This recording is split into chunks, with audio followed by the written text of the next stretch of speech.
time, I think there was a site called ODesk, which is now called Upwork. And so it said, hey, you go to ODesk, you look for these type of developers. Like, it really got you a step-by-step. You know, you can outsource, but you just got to make sure that that person is on the same page with you. Like, there's no language barriers. They speak great English, or at least even if they don't speak the best English, they comprehend. Absolutely. I think this is a big one that we don't talk about enough, is that they take the initiative to actually research.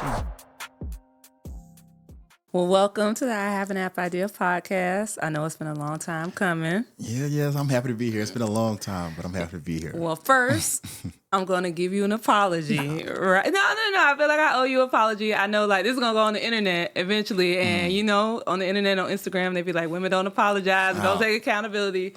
So Myron reached out to me quite a while ago about being on the podcast, but I had life and everything was going on, but I always intended to have him here, so I'm very gracious to have you here and grateful that you would take some time out from away from your busy business to come and talk about apps with me. Yeah, I appreciate your apology. So that's no, but I understand. I thank you for just having me. I definitely understand.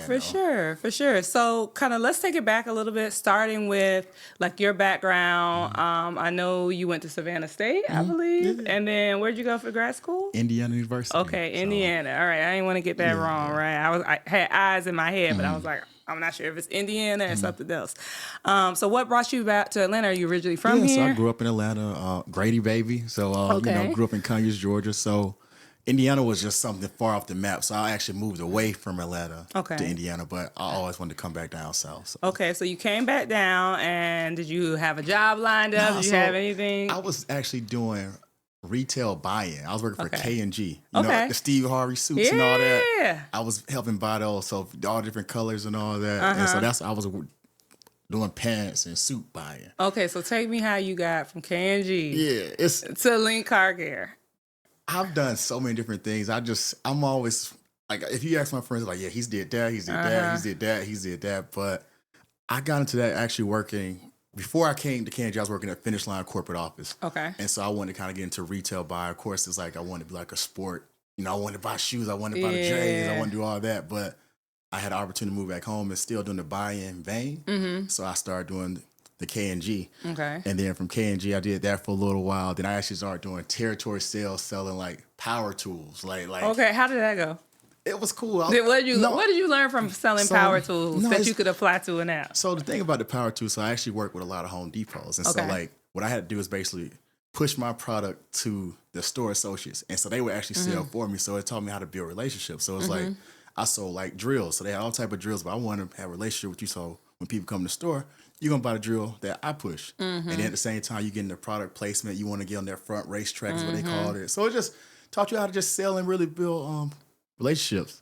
I feel like a lot of people, when they think about building an app, they think technical skill, that's it. But there's so many soft skills that you need in order to build and push an app, and just think about it in terms of like, this is a whole business outside of the technology. So what point did you decide, okay, I need to get into the app game? So when I was working at that job, I was like, man, like, I remember like, I saw somebody broke down, and I was like, man, and I remember I got broke down. I actually had like a flat tire or something. I had like 2 flat tires, so I couldn't change one tire, and I had to call AAA. And I remember just waiting for like hours and hours and hours. And eventually I just called an Uber just to get home and figure out how to do it. And so the Uber came instantly. I was like, man, why it'd be dope if they had like a roadside assistance service. So I actually built my first app in 2015. Okay. And it was called Link Roadside. Okay. And so like, what the thing about it, I actually, and so with that, I kind of said, man, I feel like there's a lot of people that have this problem. So I started building it out. So like I kind of just had to do research. So I read this book called the App Entrepreneur. I can't remember the actual the person that actually wrote it, but it gave you a step-by-step of like how to build your app. This is how you find a developer. And I just actually took everything I learned in the book and applied it. Okay. So you didn't have, I read that you have software somewhere in your background, but not, is it software development or software sales? Sales, but I didn't start doing that to 2020. Okay, so you just was like, well, I'm going to just read, grind. And, I feel like that's a loss. I actually have a book coming out this year called I Have an App Idea. But I had to create additional content around it because people don't read like they used to. But there's a tremendous amount and like of insightful content, like still just in books of just how to do this step by step by step. No, and it really taught me how to do it. Like at the time, I think it was a site called ODesk, which is now called Upwork. And so it said, hey, you go to ODesk, you look for these type of developers. It's like, it really gave you a step by step. So that's how you got started. So what happened with that app, and then how did it transition into this app, or are they two separate apps? Two separate apps. So the app, I was so excited about building the app, and so like I want to learn how to do this, but like I kept it a secret, and so I didn't tell anybody until the app was actually finished. Why did you keep it a secret? Because I didn't know. I didn't know how to do it. I thought. Were you like, okay, well, I want to keep it a secret because I feel like I might mess up, or I don't want people to know about it, or is somebody gonna steal my idea, or? No, so I was thinking like, I just thought like, oh man, I'm gonna put this app out and it's just gonna go crazy. Everybody's gonna download it, but like, I didn't really have a go-to-market strategy. And with that app, I tried, and then like at the same time, I was dealing with a different type of developer, and it wasn't really the best relationship. They got the app done, but it wasn't like I needed a few changes after it came out. But it was just so much delay of trying to. Why do you think there was a delay with that? So the first time I did the app, I actually, I didn't have a lot of money. Just good, so I wouldn't try to get it done for bare bones. So I found an app developer in India, which, good app. But the thing is, one, time difference. It's like a 12, 13-hour time difference. Two, it's a language and culture difference. And so it's things that I was trying to explain, things I had to try to do. And the language, English was their first language. And so it was just really tough where you had to kind of like, let me draw this out. Let me write this out. Like I have to put it, like if I had like a simple question, I have to kind of get in depth to just doing a PowerPoint to say, this is what I'm doing, like to really explain it. So it took so much more time to actually explain it. So they say cheap come out expensive sometimes. And so that was the thing. So it was like, and I got frustrated. And then when I did want to change, it was like the price went astronomical. Like I said, I only paid this amount, but you're going to charge me this amount. This amount, almost double that just to change. And so it was just like a really like a tough relationship. It wasn't the best relationship, so it was tough. Now, did that experience like deter you away from like the process of outsourcing or like using a international developer?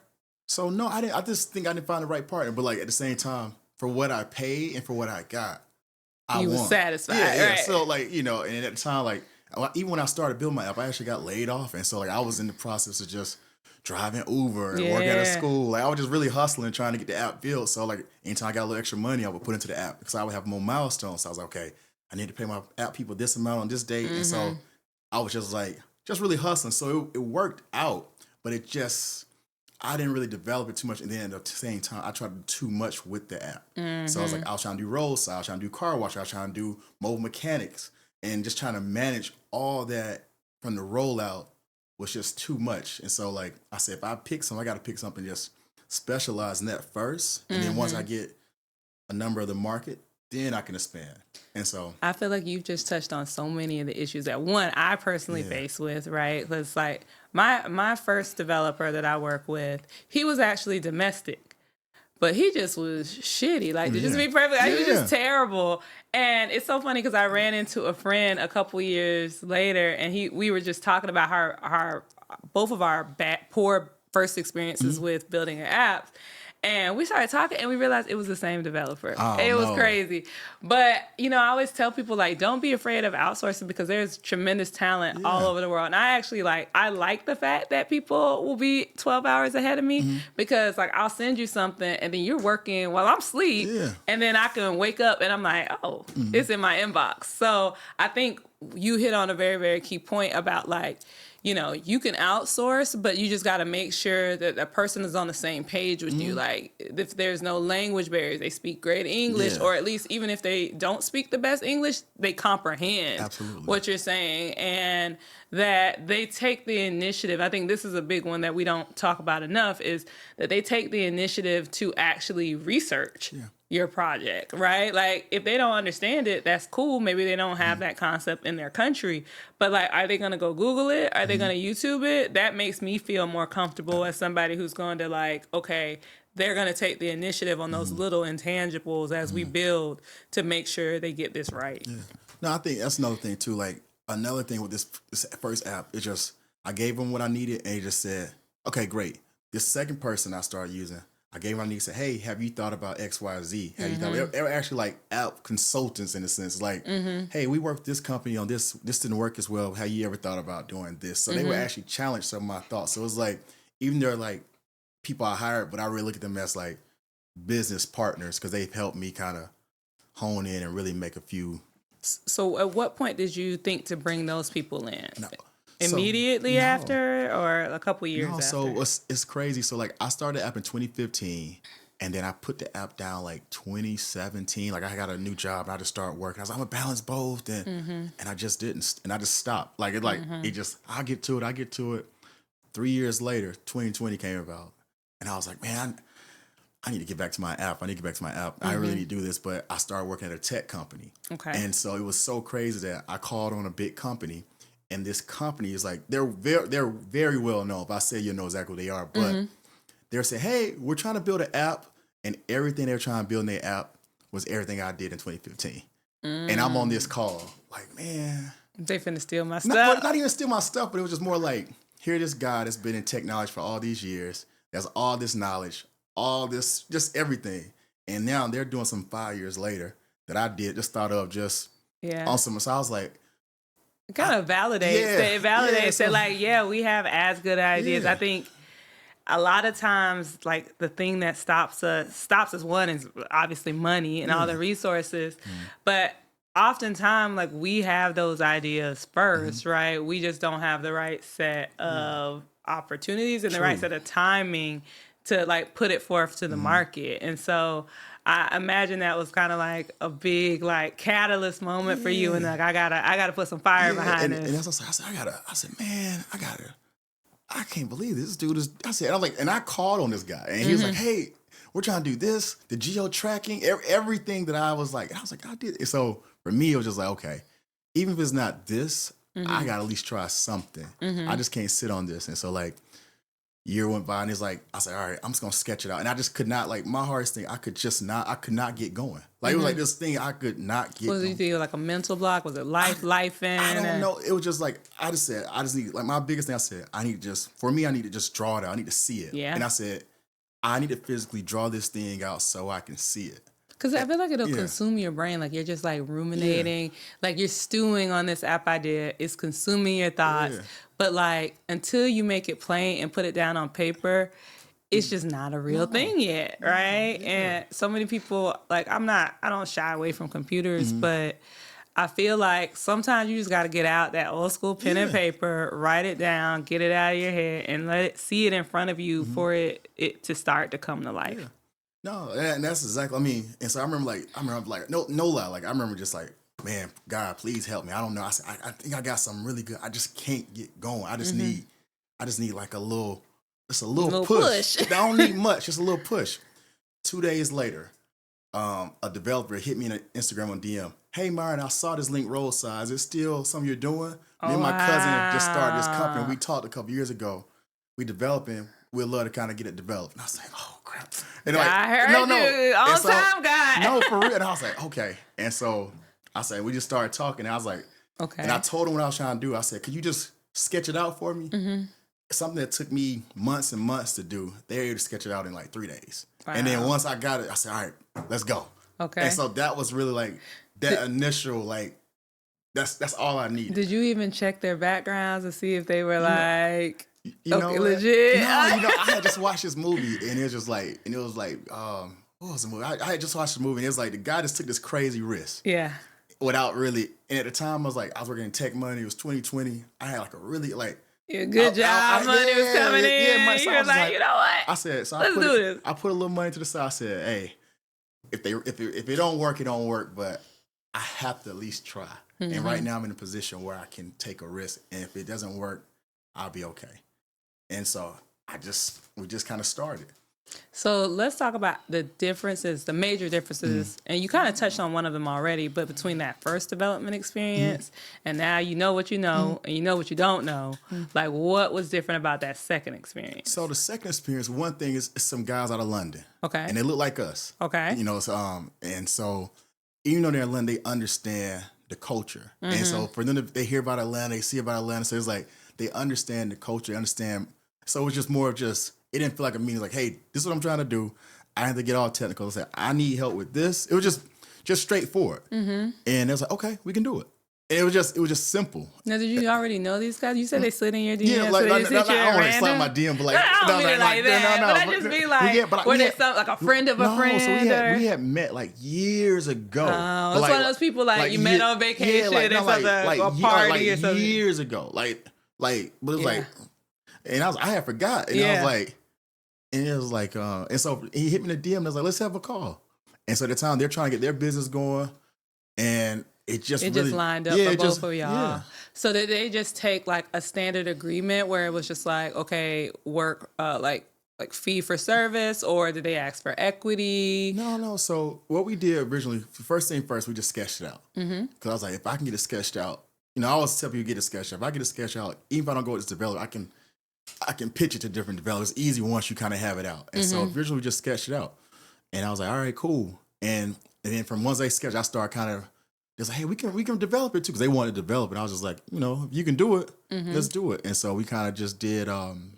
What I did, I always do milestones, and so with that, I also did like a escrow account. It was like I can't think of the name. I think it was like trust escrow, but like basically I would pay inside the funds for like milestone 1, and then once I got the work, I would release the milestone. And so then, Myron, you did all the things right, man. Yeah, so many people who don't do that. And then I also used it on the credit card too, so I was double. I know that's right. Yeah, so but honestly, so like that was my biggest thing. We live in Atlanta, people be scamming. Yeah, and so my biggest thing was like I at least want to be protected, so I just paid. So let's say I send $1,000 over, I may have paid $1,040 just to kind of have the extra insurance there. And then once I got the work done, I would send it over, release it. And then we just kind of did step by step. Then over time, like I've been working with it from over 2 years now, but I don't use it now because it's like, hey, okay. You trust these guys, you built a rapport. Yeah, but like originally when we first started, that's what I did. I strongly encourage anyone who goes through this process, even like, some of our App Accelerator programs, we work based on milestones, right? Because one, it incentivizes the students, they see their work happening in real time and the gradual progression of how they're gradually building the app and how every piece builds upon each other. But, you want to safeguard yourself. So sometimes people aren't even trying to get over on you, right? Like your developer might have some life stuff going on. They might have a death in the family, illness or whatnot. And you just want to ensure that you protect yourself and that they kind of safeguard themselves and that you're only paying for the work that you're getting. Did you guys did they provide you with like a scope of work okay? So it was very detailed scope of work. This is what we're going to do. They work in sprints. Week 1 to week 3, we're going to take care of this. Week 3 to week 5, we're going to take care of this. It's very detailed. So it's like, I always tell people like whenever you work with somebody, it's almost, think about this as your blueprint. And you got a house getting built. You're going to have your framework, you're going to have your plumbing, your concrete guy. It's the same type of thought process of building the app. And so you're not going to pay everything to get the house built at the beginning. Correct. You're going to pay them in milestones. And you want to make sure it's right. And so just have that same thought process when you build your app. Absolutely, absolutely. I always tell people it's like when you think about building an app, because sometimes developers give you exactly what you asked for, but you didn't know what to ask for, right? And so it's like the equivalent of saying, oh, I want a new kitchen. You could just tell the developers, I want a new kitchen. They're going to give you a baseline model kitchen. It's going to look like a college apartment, and you're going to be upset because you're going to be like, what is this? Or you could tell them, no, I want granite countertops. I want this type of backsplash. I want stainless steel appliance. I want a gas stove. I want it to look like this, right? And here's some inspiration for that. And you're going to get a whole different new satisfaction level. So it's very mindful. You have to be very mindful, especially as a non-technical developer, to kind of outline your requirements and make sure that your developer knows exactly what you're looking for. And I think we sometimes, especially when the idea is like floating in our heads and like we're really passionate about it, we just assume just because we're talking passionately about it that they're going to get it, right? And sometimes they do, but sometimes they don't, especially when you're working with like someone overseas who might not be familiar with like our practices. Yeah, and that's the biggest thing. I think like if you can find someone that kind of aligns to you culturally, that can understand, I think it just makes it I mean, I've had a really smooth transition. Oh, good. So, yeah, I'm happy to hear that. Like, I feel like a lot of times on this podcast and just in general, I'm hearing horror stories where it's like, I done lost $25,000 or this happened to me and this happened to me. So I'm happy that this time around, like, it sounds like it was very divinely led and you were able to just have a smooth, seamless process. So now go to market this time around. You had the first app. Now this time, So- how did you do it differently? So it was one of the toughest. It wasn't really tough. So like I remember I was like, you know what? Like I said, I really got to learn how to detail. Yeah. Because the biggest thing when I tried to recruit details to come on the app the first time, it's like it's a whole fraternity. Like they just don't. You can't just be this new guy saying, "Hey, come work." So there's like a whole underground of detail. Like the detail. It's like it's a serious thing. Like it's like they just like you just can't come out and say, "Hey, I got this platform, come work with me." Because like, who are you? What's going on? Like you're not valid. Like and I didn't realize that. And so like, is it like a barbershop type culture? I would is it say, like it's like because like all the detailers here in Atlanta. I mean, you kind of know them. Like you may not know them, but you know them. You see them on page. You know, oh, that's the guy that does this. That's the guy that does. Oh, he's really good at the interior. Like you know who. And then it's like there's certain detail stores where we get our products from. So you see like the same guys. And so the first thing I did, I was like, okay. When I talked to my app team, I was like, well, it's going to take us probably, you know, based on what the budget's paying, you know, it probably takes about 6 months to 9 months to build it out. Okay. And I was like, okay. And I was like, you know what? Even though I'm working, I could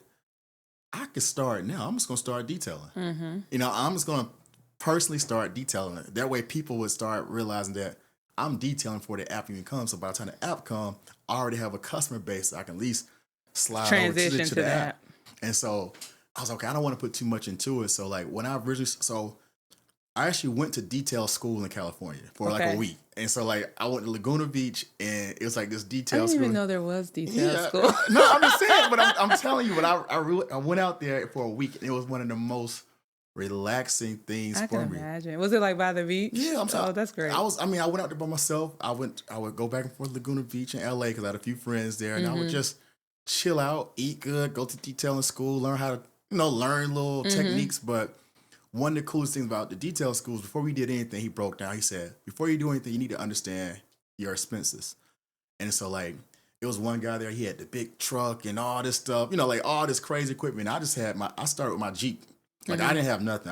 I would use customers' water, their electricity, and I'll go to people's house and just wash their car at their house. And how did people feel about that? Because I imagine if you come into my house to detail my car, you're not going to, I don't imagine you would bring your own water. No. But I mean, how did customers respond to that? Were they like expecting you to have everything, or they just wanted the job done? So it definitely changed. So like I can't go to apartments, things of that nature, but I can go to like residential homes and whatnot. And I remember talking to the guy that started. He's like this detail legend has been detailing 40 years or whatever. He's like, no, people really don't care. It's like if a plumber came to their house, somebody came, people don't really care as long as they get their car clean. So that's the way to start out. He said, man, you start off like that and you just slowly scale.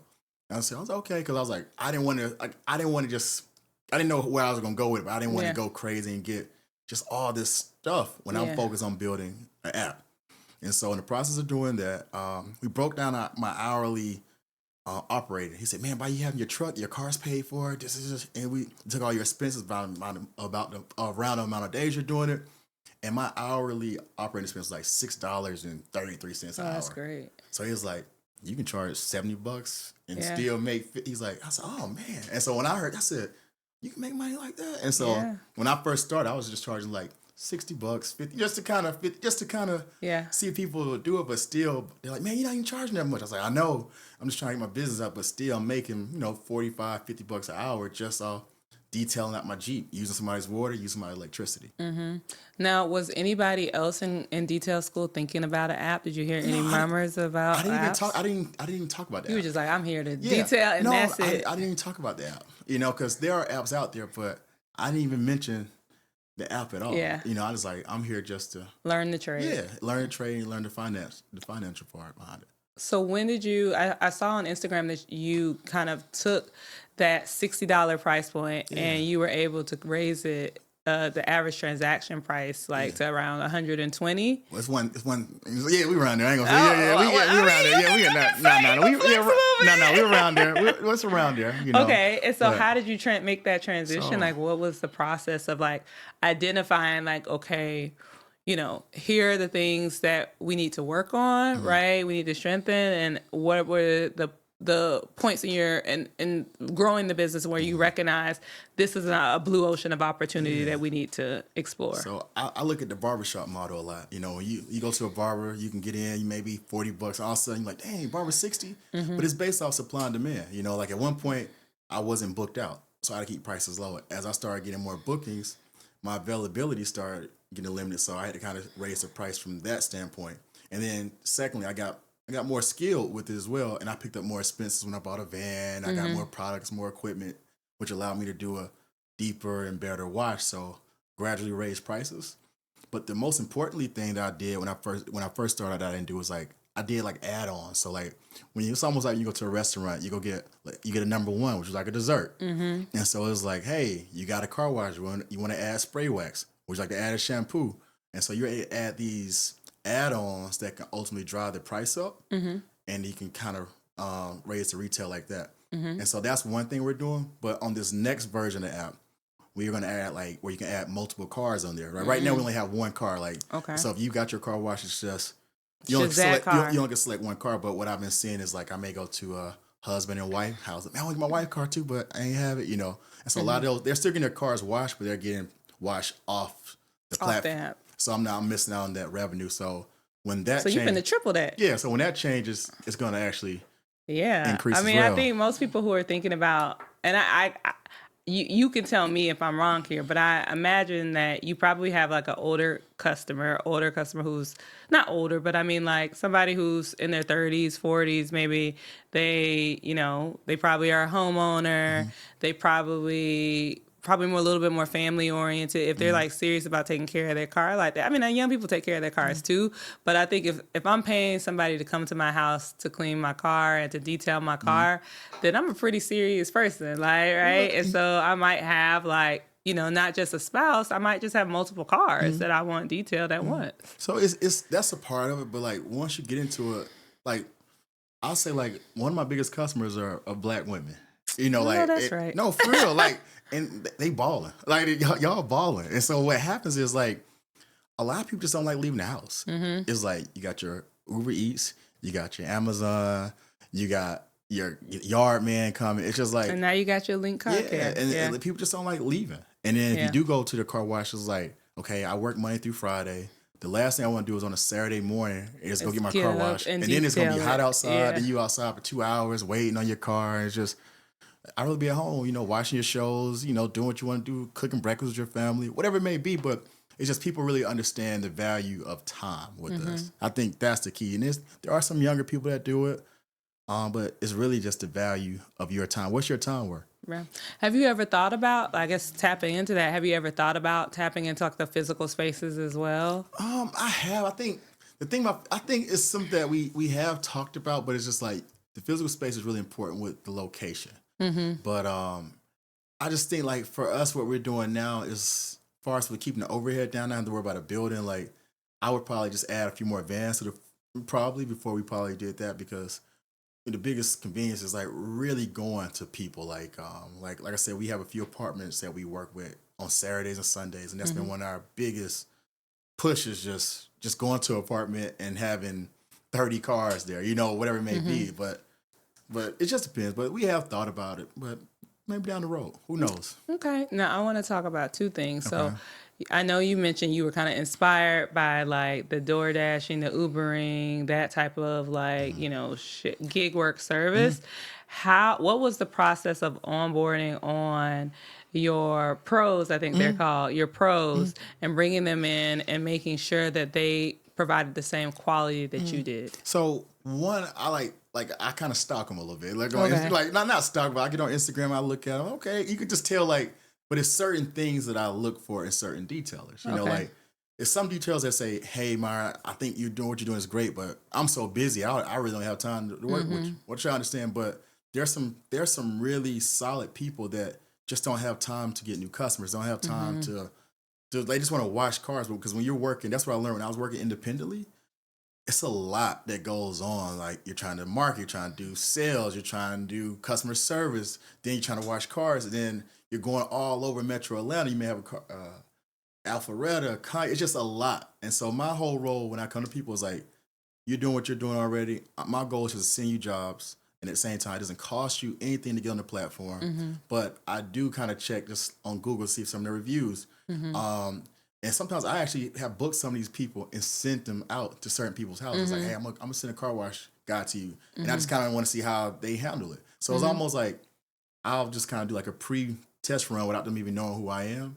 Just to see how they act, to see if they're professional, to see if somebody that I would want to work with, partner with. Because it's like, they're not employees, you know. Like I said, we partner together to kind of continue. So, but that's do they operate almost like a mini franchise of their own, or independent? They're independent contractors. Okay. So it's just like I said, you're using our platform. Like I said, linking our platform is Link Car Care, and we're linking you to customers. Okay. And so that's essentially it. So. All right. So what is your ultimate vision for Link Car Care? Do you want it to be Atlanta and beyond, the whole nation, the whole world? What is the big pie in the sky vision? Yeah. So it's like when I first started, I called it Link Roadside. It's really just focus on one thing, but now it's called Link Car Care. The plan is to have like a car care platform. The car washing was one of the things I can kind of jump into right away and really learn it, but I kind of danced around with glass repair, and I saw that you better go back to California and learn. But like I had a guy that's kind of just doing it just to kind of test it out, but. You see cars get broken to left and right. For sure. And, you know, I was able to compete against some of our big names with better quality. Well, I won't say better, but faster service, like get it fixed the next day and save the people like $50 off each one. And that is a huge thing here in Atlanta. So I was able to kind of do that. So like the plan is just like a car care platform. Okay. And so when you think of, hey, I need to get my windows tinted, use the app. Hey, I broke down. I don't know what's wrong with my car. We can send them over mechanic to figure out. Hey, I got a flat tire. You can use that. You know, like whatever you can think of for a car. Hey, I want to look for a new car, but I don't have a mechanic to go with me, and I really want to get a new car. You can use it and have a mobile mechanic come with you to kind of check out a car. You know, just so many different ways that you can slice it. So, hey, I'm moving to California. I don't know where I can transport my car. Okay, you can use the app to get your car transported. So it's like, I want to kind of think of anything you can think of car in the platform. Now, I wasn't planning on asking you this, but it made me, your response gave me this spark. Have you ever thought about, or would you be open to like a company like AAA, like acquiring you? I mean, anything's open. Okay. You know, anything's open. You know, for the right number. I'll listen. Anything's open. Okay. You know, I'm not somebody to say, you know, business are meant to be sold. You know, right. I think that's kind of how I look at it. So. Okay. Well, we are about to go into our next session with our aspiring app founder, Deanna. So I want you to give just the people where they can find you, where they can learn more about Link Car Care, where they can sign up. And, you know, if you want to give out your personal socials, go for it. Okay. So linkcarcare.com, you can find us there. From there, you can download the app. We're on Google Play Store and Apple Store, Link Car Care, where you can download the app. Link Car Care is our IG, social media, anything. And then my personal is Midtown Myron. So you can find me there. Any questions, you can always shoot me a DM. I'm pretty responsive. So we're here. So. All right. Wonderful. Let's go ahead and transition. Thank you for being here, Deanna. I'm so excited to hear about your app. Vinyl Control. Yes. You want to tell us a little bit about it and a little bit about you so we can learn just some context and how we can help you today. Yes, I'm excited to be here. So I came up with the idea for Vinyl Control, which had a totally different name back in like 2018. So I've been in the nightlife and events industry since like 2016. And I've been like behind the scenes doing bookings, booking artists, booking DJs, working like really close with venues and other promoters, and just saw how the booking process was kind of discombobulated. And I saw the frustrations from like the venue side, the promoters and curators, and also the DJs and artists getting booked. And I just there has to be a way to kind of manage and make this process of booking and the individuals finding each other for the bookings easier and quicker. And that's why I came up with Volume Control, just an app, mobile app and website to really connect the two, the artists and the DJs, to the individuals or the companies that's booking them. So it'll be a marketplace and booking management app for both sides, so they can find each other, make the process easier when it comes to like booking, chat, payment, all in one platform, which is not one specifically like that. Yeah. I did my research and found there were some competitors that were similar, but not exactly the same, like offering all the features that we want to offer. And this come from me having that experience and seeing firsthand and knowing firsthand, having these conversations with them, what these DJs and artists are looking for, because they're the buy-ins, the DJs and the artists. They're the buy-ins that really want the help, like firsthand, like, oh yeah, this will make my life easier. This will take all the stress away from me trying to handle the finances, trying to find and outsource myself and market myself. So they can just find me here in this app, pay me right here in this app. No other issues. For sure. Okay, so where are you at in the process currently, and where would you like to be? Right now, so I revisited the idea in 2023. And in 2023, one of my good friends, she started a startup, a non-alcoholic beverage in Tulsa, Oklahoma, through a startup program called Act House. She kind of encouraged me. I'm very familiar with Act House. I know they're founder of Act House. Nice. I do. Yeah, she went through that program and she knew I wanted to build it. I was like, talking to some DJs about it. She's also a DJ, which was cool. And she said, you should look into like doing a startup program and really just solidify it, get all the groundwork, the framework behind it. So I joined Founder Institute. It was the virtual one. I was looking to the Act House one, but the move to Oklahoma I couldn't do right then and there. It's a big move. It's a move. But it really kind of helped me build like the groundwork, the framework to really build Vinyl Control and get it out there, just the idea. So I started with the idea phase and telling more people about it, doing interviews. I interviewed about over 100 people for it. And this is from my personal network and like externally using social media to get people out. Right now, I have a prototype that I'm still right now trying to get tested by a couple of individuals. I have to do that outreach to get them to use it. And the website version of the app is getting designed right now as well. Okay. Next steps is really to have the MVP develop so I can really push that out, get it tested some more. I have someone that is interested in being a technical consultant because they're working on their software themselves to build a software to code apps by itself. So they're working on that. It's like, I would love to have you as like the first customer to try it out, and we can build your MVP from there. Okay. So that's where I'm at. I'm like really looking to get it out there. It's been in process for a little over a year now, because it has some, life. Overstand.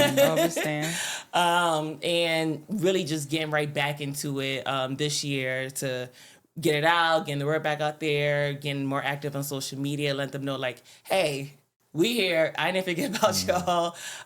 And just, building that awareness and engagement to get more people to want to try it out once we get the MVP out. For sure. That's great context. Thank you for giving us so much information. What questions do you have for us?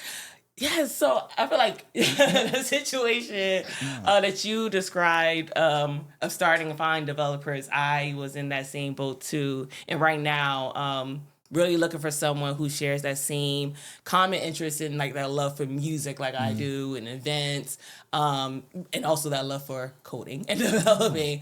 How, I know you mentioned you have a team right now, but do you have like a technical co-founder that you have or have mind looking for? No, so like, I don't have a technical co-founder. I really do. I mean, I probably should, but I don't. Like I have been able to outsource a lot of it. Okay. But I don't have a technical co-founder. It would be nice. But this is my question. I was thinking about I was listening to what you were saying. I always challenge people. They be like, man, I want to build an app. If you had like just a really good website to start up, could you just start out with the website and have a website where it's almost like a mobile view, where it functions like the app, but it's not the app yet before you invest all those funds in it, and just kind of test it out and say, hey, it's working with the website. I think Yeah. I moved too fast in the No. But you know, but no, I had somebody else tell me that later. I'm like, I probably should have. No. So is it you already have a mobile app already? No, I just have like the prototype of the mobile app. Okay. So they And that's okay. That might come in handy later, later down the road. And that's I'm like, maybe the website version would be quicker. No, it'd be quicker and less expensive. Yeah. Exactly. And it's like, but like that allow you to see, can I test it? And if you get traction, then you can like invest. Like I always tell people, like the MVP, minimal viable product. You want to spend the least amount of money just to see if it means something. I mean, like we have these great ideas, but it may not mean that to the rest of the world. We're just tinkering, right? Yeah. We're just tinkering. And like to his point, you know, web apps on average tend to cost a fraction of mobile apps, because most people, when they're building apps, they're not thinking about, okay, I'm going to build a hybrid app, which is like an app that can be deployed on both Android and iPhone. They're thinking, oh, I want to build one for iPhone, I want to build one for Android, and that can be costly. So, and then you have to also think about like usage and like how people, you know, solve this problem, right? So you know how like they joke about how like millennials won't book flights on their phone. They have to sit down to the desktop and do that. Like, are people booking, when they think about booking, are they searching for somebody on their phone? Or would they be more comfortable sitting down at a desktop and being like, okay, I need to research who to talk to, find the right platform, find the right contact information. That experience might feel a little bit more comfortable at a desktop, and that might work to your advantage For sure. for your pockets, right? And so it reduce your stress and like pulling you so many directions where you could just focus in on one product. Gotcha. Yeah, I feel like I overwhelmed myself for sure in the beginning. Like especially like getting all the feedback from the DJs and the curators I talked to, they wanted like, oh yes, these are good ideas. Like these are good features. And I'm like, they want it all. But I had to bring it back, reel it back in like, okay, what's the most important? I guess the top 3 features. Well, I wouldn't necessarily even think about what is the most important, because so important is subjective, right? Sure. What are people willing to pay money for? Right? Like, because, you know, he talked about it. I had the same problem too. Like when I first built my first app, I was trying to solve problems for 4 different audiences of people. They all had 4 different problems, and they were like, yeah, and throw this in and put this in it too. And I was like, yeah, we gonna have all of that in the app. I burned through so much money. I wasted so much time.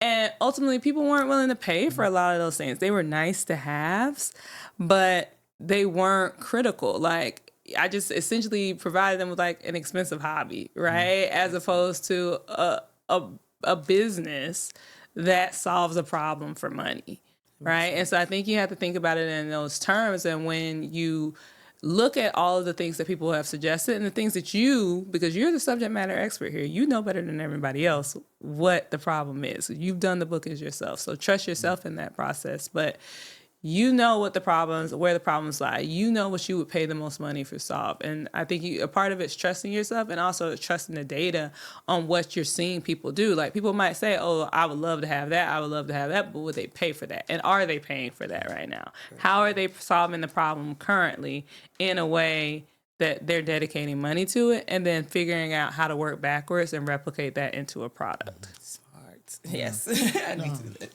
I agree. Because you may have, like you said, the DJ may have this problem, the curator may have this problem. Like, they all have different lenses, but your whole point is, can they find somebody and will they pay through my services and get paid? Like, and eventually, the thing about eventually, your audience will tell your users are going to tell you what they need. You'll kind of hear the same things over and over and over. Like, and eventually, oh, I should look into that. You know, oh, I should change that. And you know.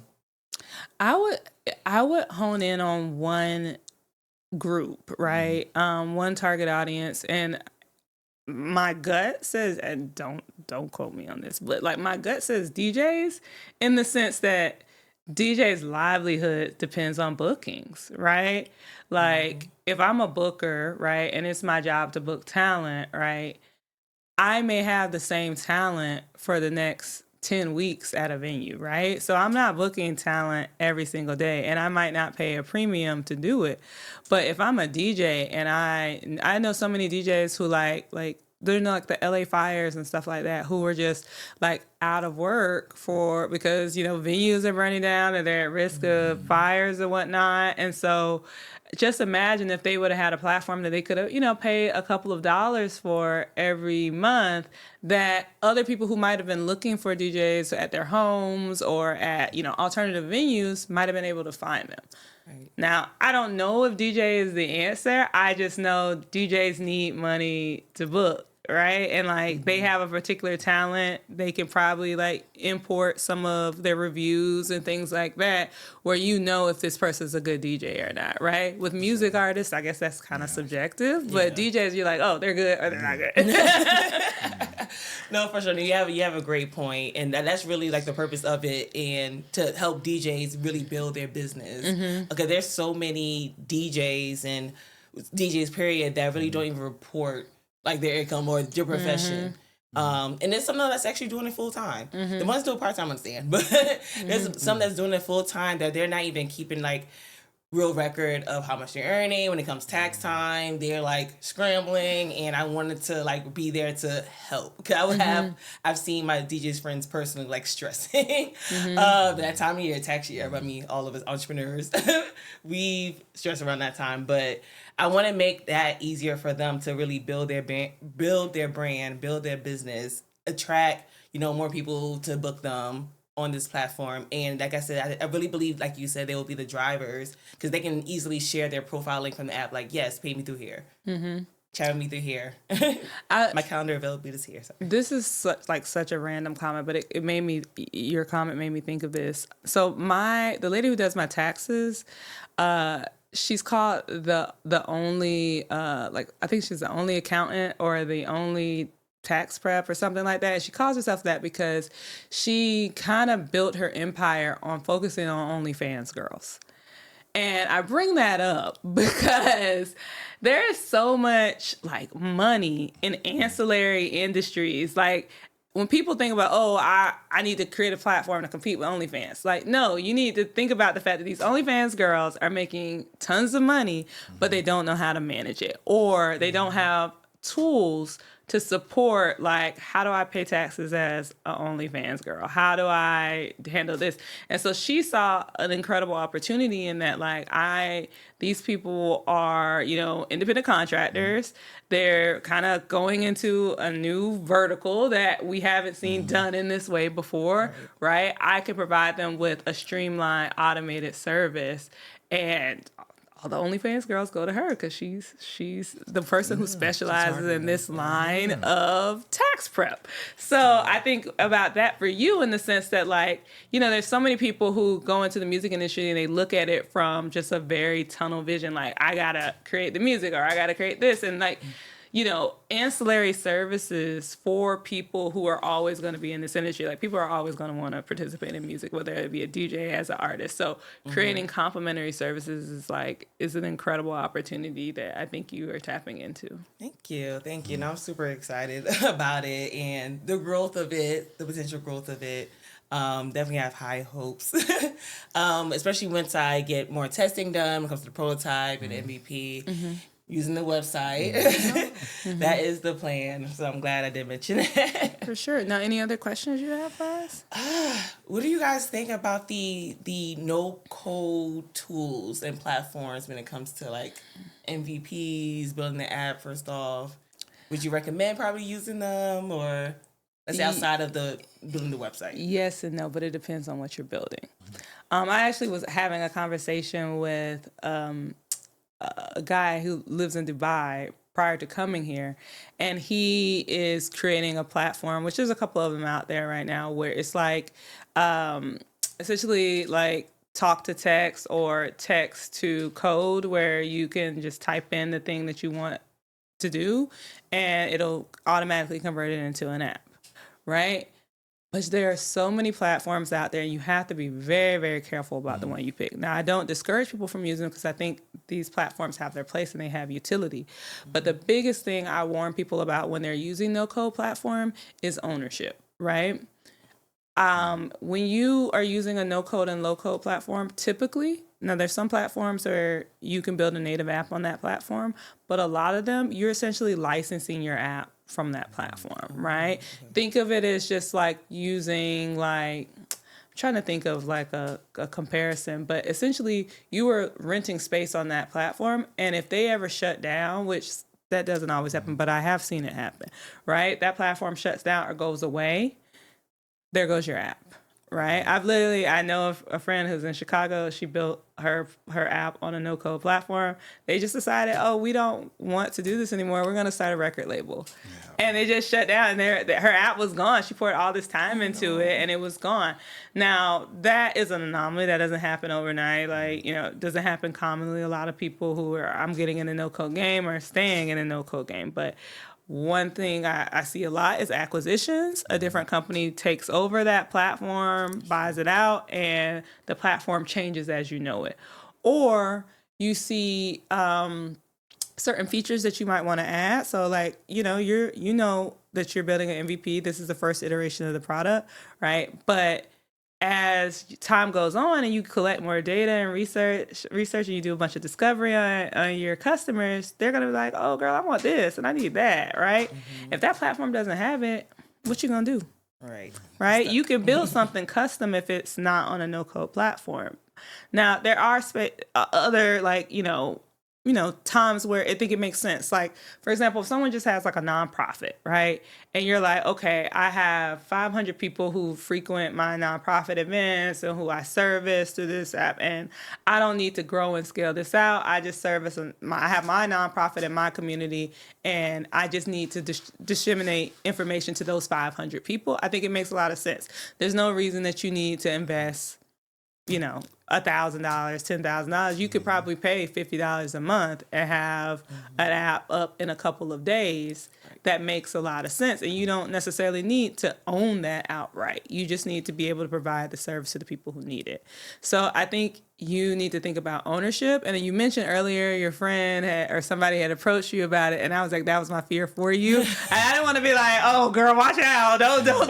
But you do need to find out like what type of platform it is and like what are the circumstances around it, because, and they may be super well intentioned, but it's just important that you find out for your ownership, because I'm sure you care about ownership, that your app isn't living on that platform permanently and that you have agency and control about the direction that it goes. Okay. Yeah, I'll definitely keep that in mind. Something to think about for sure. You have any thoughts on that? I just feel like, I don't know, maybe I sound old school, but I think the coding and like I haven't gotten to the no code apps. I think certain things, it was more of a simpler, but I think when you ever have like a marketplace and you're dealing with because you got to figure out how you're gonna deal with the money, how you're gonna do the book. I just feel like I just want to know like exactly how it works and what am I using. Right. So I just like the code. So yeah, and that's why I also was torn, because mine is technically is a marketplace, the DJs and the people that's booking them to find each other. Plus like the business management tools on top. So yeah, that's all I've been thinking about a lot. But I'm still working, like I said, towards the website version of it, and I think that'll be the best move right now until like I find someone that's really interested in being a part of the journey and can really help with the technical side of it. Okay, so we're gonna wrap up soon, but I know you are going to be a recurring guest on this show, right? And so we're going to follow the process of Vinyl Control, and I'm sure a lot of our listeners are going to be like tuned in to see your growth and your progress. Yes. Based on this conversation, what action items do you have for yourself that you want to set before the next episode and by the end of the season? I know for one, I definitely will be following up when it comes to the website version of it, seeing the progress of the design for it. The functionality. So I'm working with contractors who are also in India. That's why I mentioned that. So the time disconnect has been there, but they've been doing a good job. So following up on that, making sure that is underway. I know they finished the customer side, so the buyer side would need to be next for it. So yeah, I would say that's number one right there. And just following up with the individual that's interested in being a technical consultant when it comes to the software he's building, like you said, and checking in when it comes to the licensing and his plan for that, and how, when it comes to ownership and rights, how that will work for Vinyl Control. So couple follow-ups. For sure. And like I said, you know, he might be creating a platform where you're able to create a native app, which again is an app that's for one platform or the other, right? And you can take it off of his platform. Yeah. He may be creating that. So I don't know until you have that conversation, right? But I think, you know, a lot of times when people are creating these no-code and low-code tools, like they have the best of intentions. They're like, yeah, come build it on my platform. Like it has all the bells and whistles, but you just never know like what things people are going to need in developing their app. Like you discover so much about your customers, and like imagine if he didn't have the flexibility to kind of to make the changes as he wanted to. The biggest piece is customization. You know, I think I like that piece of it, and I feel like I don't know, with the no code, like you're going to be restricted. I think if you were just trying to get something up to test it, I would go for it. But long term, I would probably try to figure out how to really, like you said, own it. I think that's the biggest piece of it. You want to own your code. Sure. Makes sense. For sure. Well, it was great having both of you on the show. We're going to wrap up. If you want to shout your Instagram or your page out so people can go and follow so they can hear about the release and follow your progress. Yes. So I can find VinaControl.com. And also my Instagram is VinaControl.app. All right. Awesome. Well, thank you guys for sharing your journeys. And we're going to be hearing a lot from you over the next few episodes. So thank you for being here.